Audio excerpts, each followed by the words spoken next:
Hello fellow makeup lovers, how are you guys doing today? So I'm so excited for this video because we're going to be talking about a new collection from Nomad Cosmetics, and this is the Studio 54 collection, which is based on a really famous nightclub in New York. One of their hints was that April 26th was a really important day for Studio 54, which I believe is the day it opened, but that's also my birthday, so I was like, hey. So if you're not already familiar with Nomad Cosmetics, they are a really cool indie brand. They do destination series, and a lot of their products are based on different locations. They've done Antilles, they've done Tokyo, they did Berlin, Lake Como, Sydney, so many cool places, hence the name Nomad Cosmetics. So it's just a really fun theme, and I love getting to follow the journey. And I'm excited to be able to give you guys my thoughts on their newest collection today. Thank you so much to Nomad Cosmetics because they did send these over to me in PR, which is really helpful because then I can get a video up right away for y'all. This is one of those situations where if I wasn't sent this in PR, I would have purchased it myself just because I'm so in love with the concept of this collection because it is all multi-chrome based. So the main attraction to me would be there is an eyeshadow quad which claims to be 4 different multi-chrome eyeshadows. You can see it is super beautiful, and my first thought with this was, wow, that is such an affordable way to get multi-chromes because it's only $19 for the eyeshadow quad, and typically when you buy multi-chrome shadows by themselves, even on the lower end, I would say they're at least $8 to $10 per shadow. So I thought $19 for 4 plus like this really cute sparkly quad is just so cute. And they do discount codes as well, so you can save a little extra money off. I have one, Liz Dagger Beauty has one, Butte Bean has one, so there's plenty out there to find. And then there's also 2 different disco lighters, which these are supposed to be multi-chrome highlighters. And the one that I was super intrigued by was this shade called Hotshot.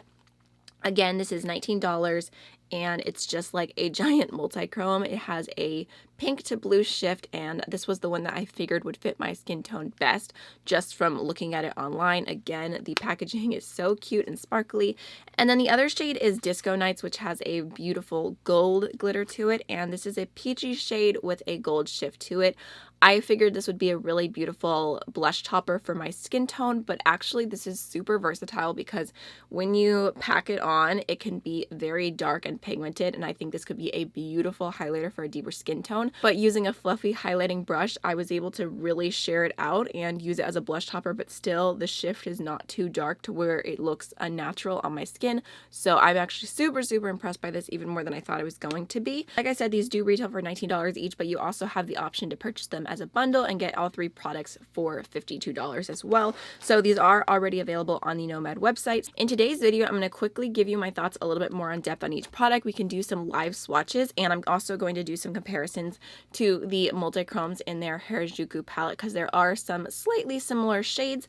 And then I'm going to jump into a demo so you can see how I got this look. And then at the end, I do have eye swatches and face swatches for y'all. So from first impression, I do really like this little quad, and I think it's a great option if you're looking to add a few different really multi-dimensional, interesting, just sparkly shades into your collection, especially if you don't like buying single shadows and you'd like to just have them all together in a quad. I think this is a really nice little option. However, I will say the texture of these is a bit different than the ones in the Harajuku palette. I feel like those are very smooth, almost toppery feeling. Some of them don't have as much pigment to them and they're more just sparkles. And these I feel like have a bit more grip to them. They're a little bit less smooth and they're a little bit more harder pressed. They're still really beautiful on the eyes. I would say on the eyes they still look very similar, but just touching them, they're not quite as like just creamy to the touch, which could potentially be good for someone who has really oily lids. These might last a little bit longer on you. At first I was a little unsure about that change just because I love the Harajuku shimmers so much, but because they look the same on the eyes, I don't mind that the consistency is not the exact same. I feel like you do kind of really have to press your finger in there to get the pigment up and on your finger and press it onto the lid because they are a little bit harder pressed, but overall I feel like they're pretty easy to work with and really beautiful on the eyes. So let's start off by swatching this shade right here, which is called La Freak. It is a yellow with a pink shift, and there is a yellow with a pink shift in the Harajuku palette, so we will swatch that in comparison momentarily. But here's what it looks like. So there is La Freak. Next we have the shade I'm Coming Out, and I want to sing so bad, not try to get demonetized though, or to hurt your ears because I'm not a good singer. But this is like a really beautiful hot pink with a blue shift to it. So there's how that one swatches. I don't know if you can tell, I'm pressing down a little harder. I do prefer to use shadows like this with a glitter glue, but you definitely have to have a little bit of pressure. That shift though is beautiful. Next we have the shade Got to Be Real, and this is such a cool color. I feel like the beige shade is like this really grungy, deeper greeny silver, and then it just has like a little bit of a lighter teal reflect to it.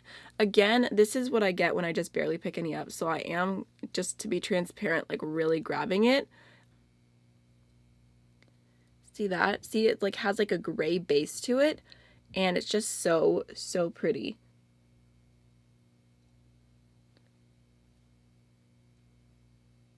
And then last but not least, we have the shade Last Dance, which is like a blue with a really strong golden reflect to it. So there's what that one looks like. It's super pretty. I feel like it reminds me of some shadow, but I can't place it. So here, what it looks like. I don't know if I would exactly call these multi-chromes.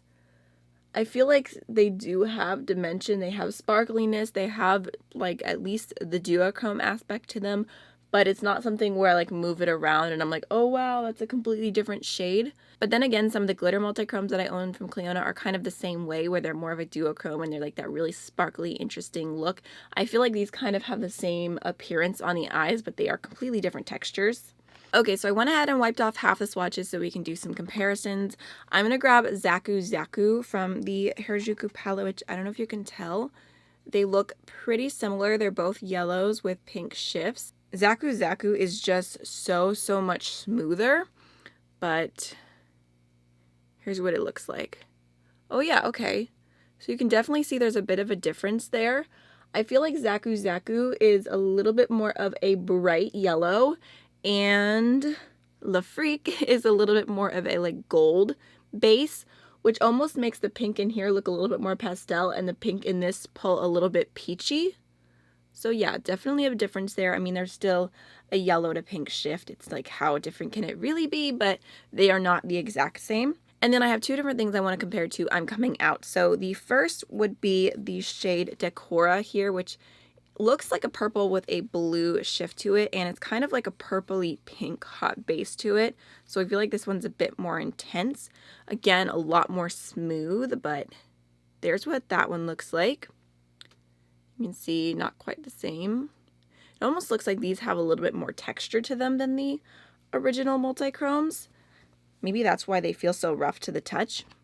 And then I also just have to mention, I know we're going to swatch this separately in a minute, but Hotshot is very similar to I'm Coming Out. So there's Hotshot. It's a little tiny bit thinner, but I feel like those two look very similar on the eyes. As far as the green and the blue go, I don't have anything super similar to it, but I am going to go ahead and just swatch Mashi Mashi next to it just to show you the difference, because it is a greeny blue yellowy multichrome. It's a lot lighter. So there are some comparisons. Alright, so jumping into my thoughts on the Discolighters, I think these are both really beautiful. Just from first impression, I think they look beautiful on the skin. I'm a little bit surprised at how wearable they are, because when you look at the shades, I feel like they come off as very intense colors, and they just look like they would be a lot on the cheeks, which is fine for me because I love crazy highlighters. But if you're looking at these and you're like, wow, that's a little bit too much for me, I feel like they actually come off way softer on the skin. So I feel like they don't feel the smoothest ever in the pan. Again, they kind of have like a little bit of a texture to them. They're like not powdery, but they're not smooth compared to some other highlighters that I own. So here is Dance Night. You can see how intense that swatch is, but it looks so beautiful buffed out lightly. So I really love how that looks as like a blush topper highlighter situation. And I think that could be really nice for a lot of people, either as a highlighter or as a blush topper. And then as far as Hotshot, again, swatching it, it has texture to it and it looks really intense. I mean, it's like a really bright pink with a blue shift to it, but blended out on the skin, I feel like it looks so much softer. It's almost like the blue takes on a little bit more of an icy effect, and the pink just blends back into the cheekbones as more of just like a blushing pink look. So it actually looks surprisingly natural on the skin. I feel like they emphasize texture a little bit because they are kind of sparkly, like they're just not like a true smooth highlighter, and you can see that a little bit like the acne that I have here. Like, it's not doing it any favors, but overall I don't feel like it looks bad on the skin. It looks pretty glowy, if I do say so myself. So I also wanted to mention really quickly that apparently the shade Hotshot, that pinky one, was inspired by Otoku because a lot of people use this as a highlighter. I wasn't aware of this. I need to use it as a highlighter ASAP because I hadn't even thought of that. But I wanted to go ahead and swatch them next to each other in case you were someone who liked using that as a highlighter. Here is a little comparison. I mean, I guess the shift is similar, but Hotshot has more of that pink base to it, which I think is going to help it blend into the skin really beautifully as more of a blushy look, whereas this would be just like a really plain highlight for my skin tone. So overall, I feel like this is a really cute collection, especially if you're wanting to add a little extra sparkle into your life. I really, really love the peachy highlighter. I think that's stunning. And then if you have 1,000,001 just special shifty multi-chromie shadows, then this might not stand out in your collection for you. But if you are someone who's wanting to get more into these intense, extra dimensional indie shadows that you just don't see on the mainstream market as much, and you don't want to have to go through and pick colors yourself and do the extra work and have an empty palette, I think this is a really great option to just get something that's already been curated for you, and it's very cute. I also just appreciate the sizes of this collection. Like I said, I just like the concept of it. So now let's go ahead and jump on into the demo. So I already went ahead and primed my eyes with the Anastasia Eye Primer. I'm going to go ahead and use the Killer palette today for the matte shades, and I'm going to start off with the light yellow here called Drought, and I'm just going to lightly buff that through my crease as my first transition shade. I'm going to go ahead and take the shade Cub now, and I'm going to put that just a little bit lower down through my crease. Now I'm going to go ahead and take this deep green right here called Baobab, and I'm going to pop that on my outer V. Then I'm just going in with my previous brush and blending the edge of that. I'm also going to take a touch of that deep green on the outer third of my lower lash line. Right, now I'm going to go ahead and use my NYX glitter glue, and I'm just going to pop a little bit of that all over the front, like 2/3 of my lid, and then just lightly blending it into that green. And now I'm going to take the shade Got to Be Real and just picking that up with my finger and blending that onto the lid over the glitter glue.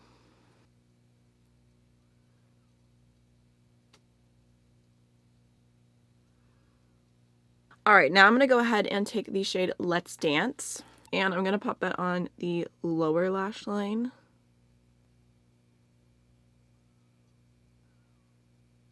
Last but not least, I'm going to go ahead and take Le Freak, and I'm going to pop that on my inner corner.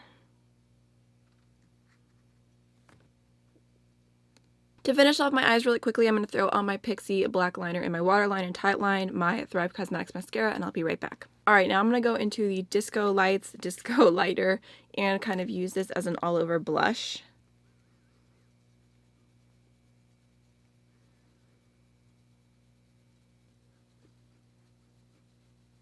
And then I'm going to go ahead and apply the Nomad Cosmetics Mommy Spice Latte Lip Gloss. Alright, so this is the finished demo. Let's go ahead and jump on into the eye and face swatches.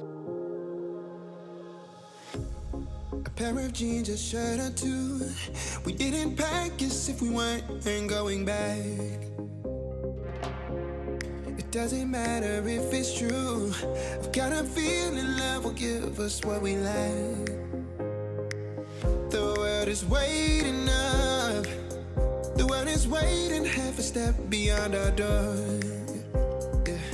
And if it's not enough, I wanna see the stuff the world has got in store. I wanna take it all in, I'm falling. The cityscape by night, wanna catch in my photos. Where you go, every corner twice as bright. They'll be my treasures forever. When I can't hold you tight, I'll see the Stockholm lights. The Stockholm lights, the Stockholm lights.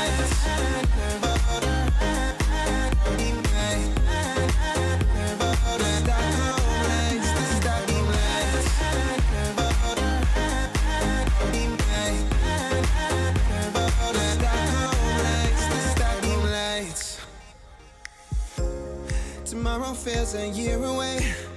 Like the seconds, the beginning and the end.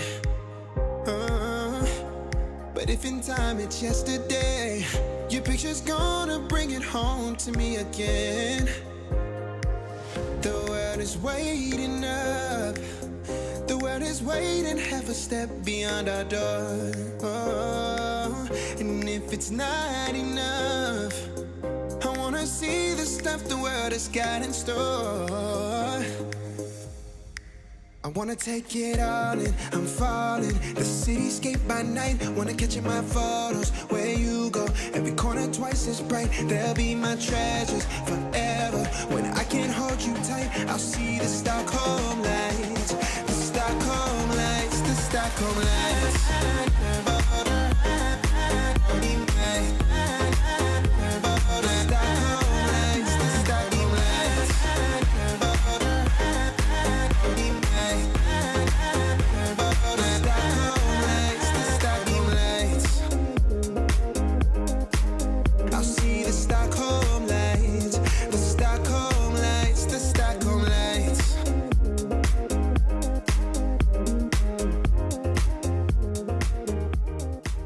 So that's everything for today's video. I really hope it was helpful for you. If you have not subscribed to my channel already and you enjoy my content, don't forget to hit the subscribe button before you go, and I will see you in the next one. Bye.